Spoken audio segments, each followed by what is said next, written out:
লোকটার আবার কি হলো, এইভাবে দৌড়াচ্ছে কেন? একজন সামান্য বাইকার কিভাবে এই হকারকে বিপদ থেকে উদ্ধার করলো দেখুন। কি হয়েছে কি ভাই? আমার কিস্তির টাকা নিয়ে চলে গেছে ভাই। কিস্তির টাকা নিয়ে চলে গেছে মানে? আপনার টাকা আপনার কাছ থেকে কিনে নিল? ও ভাই, আমার 480 টাকা ওই বিআই বেড়া নিয়ে চলে গিয়েছে। বুঝলাম না, আপনি বিক্রি করেন 20 টাকার পপকর্ন আর ঝুরি ভাজা, তা আপনার 480 টাকা নিয়ে ওই লোক চলে গেল কি করে? তালি ভাই শোনেন, চলেছে একা পথে, সঙ্গী হলে দোষ কি তাতে, সুন্দরী গো রাখলে তোমায় আরো ভালো, চুঙ্গি চলেছে একা পথে। বন্ধু, তুই তো মুখে খুব পটপট করিস, তোর জন্য একটা চ্যালেঞ্জ আছে। আরে ঈশান কখনো চ্যালেঞ্জে হারে না, বল তোর কি চ্যালেঞ্জ? ওই যে একটা হকার দেখতে পাচ্ছিস, ওর কাছ থেকে যদি তুই 500 টাকা বাড়তি পারিস, তাইলে মামার টোটাল খরচ আমার। যা। হ্যাঁ মামা, তুই যদি হকারের কাছে 500 টাকা বাড়তে পারিস, তাহলে আমার পকেট থেকে আমি তোরে আরো 500 টাকা বোনাস দেবো। আর যদি না পারিস, তাহলে কিন্তু আমাকে 500 টাকা ফেরত দিতে হবে। আরে 2 মিনিটে ওর পকেট থেকে 500 টাকা বের করে নি। আচ্ছা নিয়ে দেখা, খালি দেখতে থাক। এই মামা গাড়ি বাই সাইড করেন। এই ঝুড়ি ভাজা, এই খাবারে ভাজা ঝুড়ি ভাজা, এই ঝুড়ি ভাজা আছে, পপকর্ন আছে, পপকর্ন, এই ঝুড়ি ভাজা। এই মামা, এই দাঁড়াও দাঁড়াও দাঁড়াও দাঁড়াও। ভাজা। এই তোমার ঝুড়ি ভাজা কত? মামা 20 টাকা প্যাকেট, কয় প্যাকেট দেবো? 1 প্যাকেট দাও। এই যে মামা নেন। ও মামা, আমার কাছে তো 500 টাকা খুচরা টাকা নেই, তোমার কাছে কি 480 টাকা খুচরা হবে? হ্যাঁ মামা আছে, দাঁড়ান দিচ্ছি। এ মামা, এই তাড়াতাড়ি কর না, ফেরি ছেড়ে দিচ্ছে। এই তাড়াতাড়ি কর। একটু তাড়াতাড়ি দাও, এই ব্রিজ পার হইলেই আমরা ফেরিতে উঠবো। 80, এই তাই, এই যে মামা 480 টাকা দেন মামা। 500 এই ড্রাইভার মামা, এই টান দেন টান দেন। ও আর কিস্তির টাকা। জোরে চালাও জোরে চালাও। এই মামা, এই টান দাও, টান দাও, টান দাও। চলো, চলো, চলো, জোরে চালাও। এ মামা, চলো, চলো। এই আস্তে আস্তে তাড়াতাড়ি, এই মামা, তাড়াতাড়ি চালাও, তাড়াতাড়ি চালাও। আল্লাহ, আমার কিস্তির টাকা। আল্লাহ, আমার ছেলে মেয়ে কি খাবো? আল্লাহ ভাই, আমার টাকা ভাই, ভাই আমি গরিব মানুষ ভাই। ইয়েস। এই ব্রো, এবার আমার 500 টাকা আগে বের করো। ধুর, চ্যালেঞ্জটা হেরে গেলাম। এই নে 500 টাকা। ইয়া। বন্ধু, আমার 500 আর তোর 500, এই 1000 টাকাতে কিন্তু মামার টাটকে ইলিশ ভাজা খাওয়াতে হবে। ওকে। ঠিক আছে, তাহলে এখন গান ধর আর ভাঙ।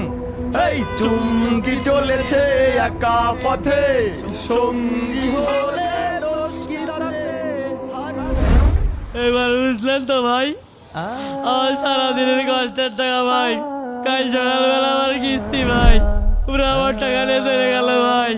সবই তো বুঝতে পারলাম, কিন্তু ওই প্রাইভেটওয়ালা এতক্ষণে কত দূর যেতে পারে? এতক্ষণ লাগাই ফেরির কাছে চলে গেছে ভাই। ভাই আমার একটু উপকার করবেন ভাই।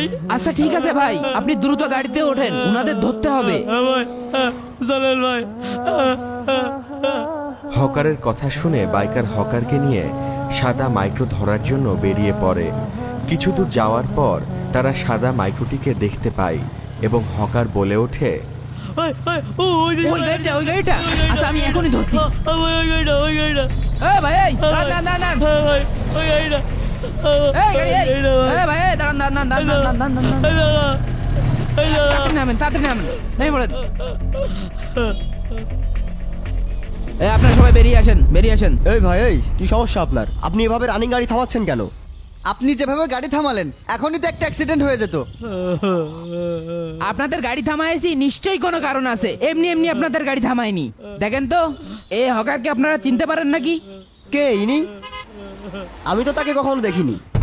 ভাই এমন মিথ্যে কথা বললেন না ভাই, আমার কাল সকালবেলা কিস্তি ভাই, একটু দয়া করেন ভাই। আরে ভাই, আমি অত কথা বুঝি নে। আপনারা যে ওনার 480 টাকা নিয়েছেন, ওইটা ফেরত দেন। এই লোকের ভাব ভালো ঠাকছে না, টাকাটা দিয়ে দে, নাই পরে ঝামেলা হতে পারে। বুঝলাম না, আমি থাকতে কিসের ঝামেলা? আর বুঝলাম না ভাই, আপনারা কি আবল তাবল কথা বলছেন? কিসের 480 টাকা? আপনি এমন ভাবে কথা বলছেন, মনে হচ্ছে আকাশ থেকে পড়লেন, কিছুই জানেন না। এই যে এই লোকটা আপনার গাড়িটা থামালো, সে কি ফাও ফাও আপনার গাড়িটা থামাইলো? আপনারা সবাই ওনার কাছ থেকে 20 টাকা ঝুড়ি ভাজা কিনার নাম করে 480 টাকা নিয়ে চলে আসেন। তার সেই 480 টাকা ফেরত দেন। না ভাই, শুধু 480 টাকা না ভাই, একটা ধরি বাজাও নিয়ে দেবো 500 টাকা ভাই। হ্যাঁ, মোট 500 টাকা। এখনই তার 500 টাকা আপনারা ফেরত দেন। যদি ফেরত না দেন, আমি কিন্তু পুলিশ ডাকবো, আপনাদের এই গাড়ি থানায় নিয়ে যাব। কিন্তু এখনই তার 500 টাকা বের করেন। ভাই এই নেন আপনার মোট 500 টাকা। সেই টাকাটা দিলেনই, কিন্তু মাঝখানে এতগুলো মিথ্যা কথা বললেন। আপনাদের দেখে তো মনে হচ্ছে ভদ্র ফ্যামিলির সন্তান, তা আপনারা একজন গরিব দুঃখী মানুষের এই সামান্য 480 টাকা বা 500 টাকা নিলেন কি জন্য? ভাই আসলে আমরা এই 3 জন ট্যুরে যাচ্ছিলাম তো, তাই এই লোকটাকে দেখে ভাবলাম যে একটু মজা করি। আসলে বন্ধুরা মিলে বাজি ধরছিল তো, যার কারণে মজার ছলে বিষয়টা করে ফেলছি। বুঝতে পেরেছি। এই নেন ভাই, ধরেন আপনার টাকাটা নেন। ভাই এই 500 টাকা আপনাদের কাছে সামান্য 500 টাকা হতে পারে ভাই, কিন্তু আমার কাছে 5,000 টাকা সমান। এই টাকাটা যদি আমি না পাতাম, কাল কিস্তি আলা আমার যা না করে কইতো এই টাকা নিয়ে যে আমার বউ বাচ্চা ছেলেপেলের খাইতে দেবো ভাই। আমি বাজার করে না নিয়ে গেলি আমার বউ ছেলেপেলে না আগে দেখতো ভাই। দেখো, তোমরা আমার বয়সে অনেক ছোট, তোমাদেরকে একটা কথা বলবো, সেটা হচ্ছে যে কারোর উপকার করতে না পারলেও কারোর ক্ষতি করো না। তোমরা বন্ধু বান্ধবরা মিলে যে জিনিসটাকে মজা মনে করছো, সেটা একজনের রুজি রুটি, তাই এইভাবে কারোর সাথে প্রতারণা করা ঠিক নয়। তোমরা আজকে এই যে গরিব দুঃখী মানুষের টাকাটা নিয়ে যে মজাটা করলে, মনে রাখবা আজকে যদি তুমি কারোর সাথে ক্ষতি করো, কালকে তোমার সাথেও এই ক্ষতি হবে। শোনো ভাই, আমাদের প্রিয় নবী হযরত মুহাম্মদ সাল্লাল্লাহু আলাইহি সাল্লাম বলেছেন, যে মানুষকে ধোঁকা দেয় সে আমার উম্মত নয়। এই ধরনের কাজগুলো আর করবা না। যাও, বাসায় চলে যাও। ঠিক আছে ভাই, তাইলে আমরা আসি। ভাই আপনি খুব ভালো মানুষ ভাই, আপনি না থাকলে আমার এই টাকা কোনোদিন আমি ফেরত পেলাম না ভাই।